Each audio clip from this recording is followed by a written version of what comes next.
What's going on, everybody? I'm Patrick from POWLAX, and this video is an excerpt from the man down defensive video where we're going to cover the 4-man rotation. Before we get started, make sure to check out the brand new POWLAX and POWLAXmastercoach.com, where you can download and print the playbook PDFs that accompany over 50 POWLAX videos by becoming a member and supporting this channel. The new site has been streamlined to make navigating, watching, supporting, and downloading the POWLAX content simple and straightforward.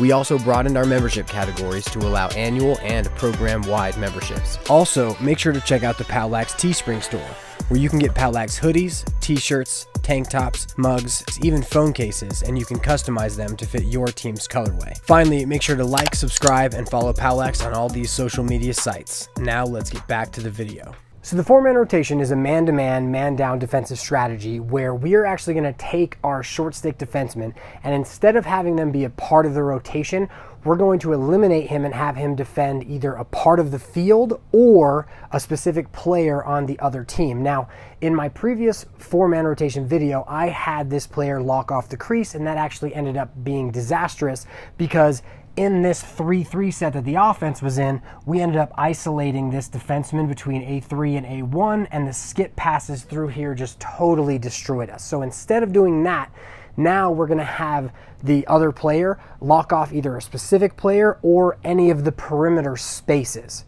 Now that our short stick midfielder here has locked off one of the offensive players, a lot of times that offensive player will kind of leave the set. Sometimes they'll be inside, but the key is to remember that with that player locked off, none of the other players are going to communicate with or about the offensive or defensive player. Now, sometimes that player will come and pick, and we'll kind of get to that a little bit later, but the key is that the communication and responsibilities of these 4 players are going to mirror just the regular man-to-man style, and they will not include either of these players. Now, with the ball up here with M2, the LSM is ball. That's all he's responsible for.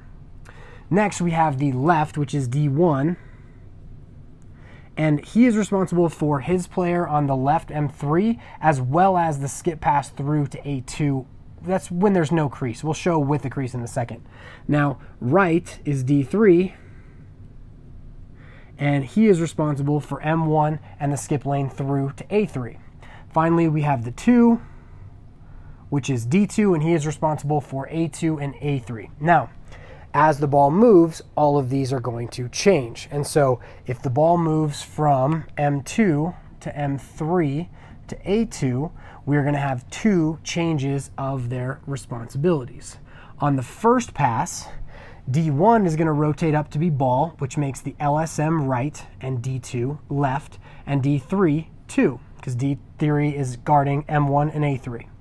Now, when the ball moves again, D2 is going to come to be ball, D1 is going to drop back and be right, the LSM is going to be 2, splitting M2 and M1, and D3 is going to get down the back pipe to become the new left, which is guarding A3. So now, if A2 is on the crease, we're going to have the same kind of communication, except for this time they're not really going to rotate, they're just going to spider in to cover the crease like they did in the 5-man example. So, as M2 has the ball, LSM is ball, D1 is left, D3 is right, and D2 is 2 because he has A2 and A3. Now, as the ball moves from M2 to M3 to A3, we're once again going to have 2 changes in their responsibilities.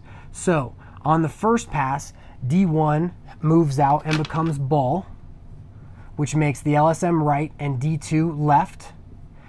D3 now has to spider in to become the 2 and guard the crease. Now on the second movement, D2 moves out to play the ball, which makes D1 right. D3 can kind of spider out a bit to cover M1 as the left.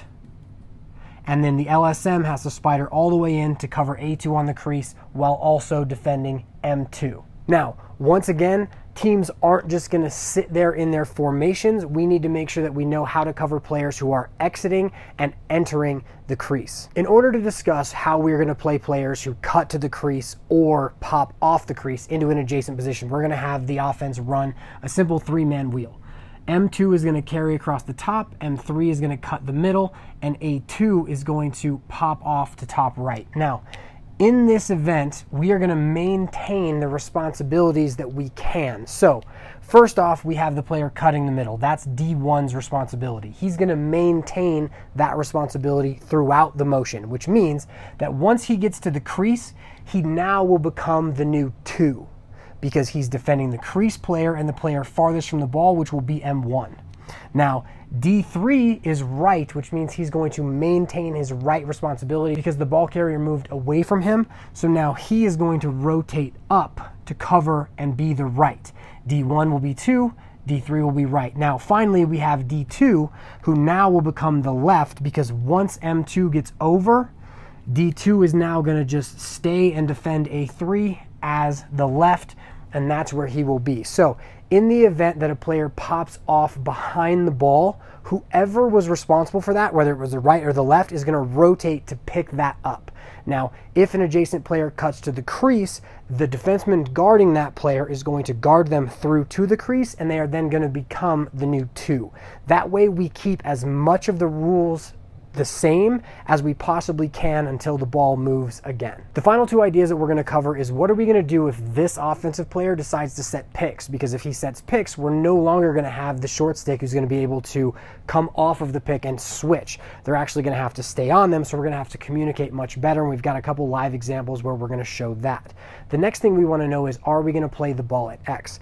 I like to play the ball at X because I think that obviously feeding through without any pressure on your hands is not a good look, but for the most part, once you lock off one of their players, offenses don't usually go to X because the 5 on a die formation or the house formation works much more efficiently than it does to have anybody play X. But if there is someone who does play at X, we will end up covering them. In our first 2 examples, we're going to go over the responsibilities of the 4-man rotation and how that reflects in defending 5 perimeter players, as well as how it is used to defend 4 perimeter players with 1 inside when the player who is locked off leaves the set. And in our second example, it's going to show exactly why I don't like running a 4-man rotation with the crease locked off against a 3-3. In our first clip, we're going to show the tail end of Yale versus Penn State, as Yale is in a 3-3 and Penn State is running a 4-man while locking off the crease. Notice how as the ball is passed from back left to back right, we have ball, left, right, and 2 while the crease is being locked off. Now, as the ball swings, we have ball, left, right, 2, another pass, ball, left, right, 2,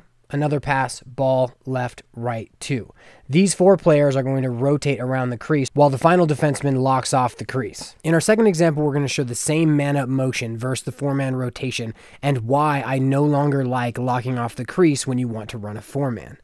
Notice that they run their little 4-man wheel, the ball is passed back, then back to top center, and the ball is skipped through to the low corners. Pretty pass, even better finish. Now, if we rewind it a little bit, notice here we have ball, right, left, and 2, and the 2 is suspended between the low left pipe and the low right pipe. This is the pass that can absolutely destroy 4-man rotations. Now we're going to go over the responsibilities when the locked off player leaves the set and we end up with a 5 on a die formation for the offense, and the remaining 4 defensive players have to spider in when they're on the backside to cover the crease.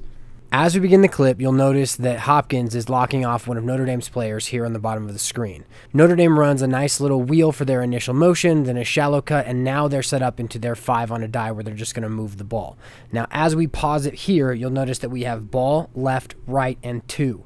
As the ball moves, you'll notice that every time the ball is on the opposite side of the field, it's the 2's responsibility to guard the crease. Now, this leaves us in a pretty dangerous situation because if the 2 has to get into the crease and then you leave the backside open, the backside is going to be wide open for players to skip it through to it, which we see here as Notre Dame skips the ball from top left to the right pipe, makes a great save. But the key is understanding that if they're in a 5 on a die, we want to make sure that the backside 2 is spidering into the crease. In this clip, Hopkins is going to be locking off Pat Spencer, and Loyola is going to move into a box and 2 with Pat Spencer in the middle. He's not really going to set many picks, but he is going to pester the 1L defenseman, which actually makes him move too far inside and creates the skip lane that we'll see. As the ball swings around, the big thing to notice here is that no one within the box is paying attention to Pat Spencer. They're just allowing the lock-off to happen. Now, as the ball hits top left, you'll notice that Pat Spencer directs the ball to go to back left and then through. And as that happens, the crease player cuts through. We get a skip pass and then a nice step down. The key here is to understand if we are going to lock off one of the players, we have to acknowledge the fact that they might stay in the offense and pick or misdirect in some way. In this section, we're going to outline what players should be cognizant of and try to do when they're in each position in the man-to-man, man-down defensive set. First, we're going to talk about the ball, then we'll talk about adjacents, and then we'll talk about the twos. When a player is playing the ball, we want to make sure that they approach to the head of the offensive player's stick, which is usually taken away top side. As we approach, we want to break down in an athletic stance, making sure that if the player decides to dodge or get past us, that we can push them off of their line and keep them out of the middle of the field. Next, we want to make sure that we break down at the edge of dangerous space and that we don't overextend, because we're going to need to get to another responsibility quickly after we play the ball. Next, if there is a possibility of getting in the hands of the offensive player, we definitely want to throw our check out to the hands. Finally, after the ball is thrown, we want to assume the left or right positions with our sticks up and to the inside. If you're in an adjacent position, the first thing you must do is make sure that you can see your man and the ball. I like to call this V to C, where you stick your arms out pointing towards your man and then towards the ball. This V of your arms means that you can see both your man and the ball. Next, we want to make sure that we have our sticks up in the passing lanes and we're deterring the passes to the twos. If your player decides to cut, we want to make sure that we stay with the cut through the crease and we'll end up as a 2 on the backside. In the event that the ball carrier moves and a new player comes between us and the ball carrier, we want to rotate up to that player. Finally, in the event that the ball carrier looks like they're going to pass to our player, we want to anticipate the pass and arrive with the ball. When we are defending in the 2 position, the first thing we want to do is make sure that we are in a stance that allows us to see both of the players that we are defending. Then we want to locate both of those players. Once we locate both of those players, we want to shade towards the more dangerous player, which usually means that that player is in on the crease. If they are both on the perimeter of the field, we want to make sure that we split both of them evenly. Next, we want to make sure that if our man cuts to the crease, we are going to follow them on the cut and we're going to leave the farthest pass open. Finally, we want to make sure that we announce pops off the crease so that if you're defending a player and they pop off the crease to an adjacent position, we need to alert the adjacent defender and make sure that they know to rotate up to that player. If we are on the man-down defense and we are being used as a personnel lock-off, we are going to face guard the player who we are playing. That means that we are going to basically put our face in the other player's face, and we are not going to worry about anything except for that player.